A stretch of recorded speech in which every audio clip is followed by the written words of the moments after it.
Hello everyone, जय श्री जगन्नाथ समस्त को स्वागत करुच्ची मो चैनल लिमा किचन को। आज गोटे नुआ रेसिपी बनवा तार कौन ना रेसिपी माछर गोटे रेसिपी बनवा माछ मुंड घांट। तो तापाई कि कौन दरकार ना बंधाकोबी आलू गाजर बीन्स कखारू सारू या सब मस्ती आपण मैंने आपण इच्छा अनुसार भी भेजिटेबल नहीं पारे जेटा कि मोर एतिकी थिला मु या नहीं।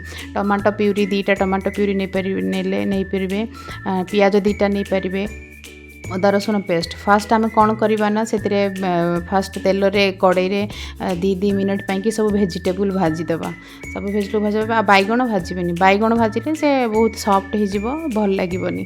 तो फास्ट तापर होगला कड़ई बसैबे कड़ई रे तेल जीरा कंचा लंका सुखिला लंका आउे इलायची आ डालचीनी पकईकी टे भलसे देला पियाज जो पाटिकी रखिथे ताकू भलसे भाजीदेवे।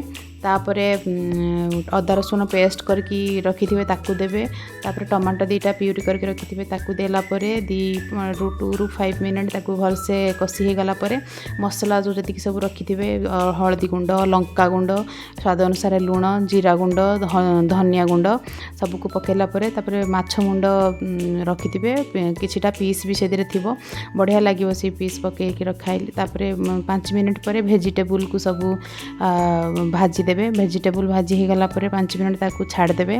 तापर ग्रीन मटर टिके पकेबे तापर 2 मिनट पाई ताकू गोलैकी रखिदेवे घोड़े देवे। तापर पानी टिके 2 गिलास पानी गरम करके रखिए जे पानी टिके पकेले टिके सिझिबो जेहेतु भेजिटेबल खाली टिके 2 मिनट पाई भाजी थी।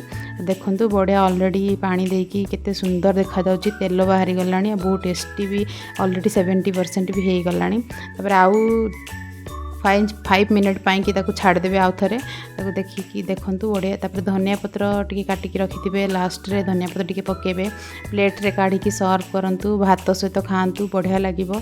आपण माने आपण घरे निहाती बनातु समस्त को बहुत भल लगिवो। आ भल लगिले निहाती लाइक करिवे शेयर करिवे एंड सब्सक्राइब करिवे।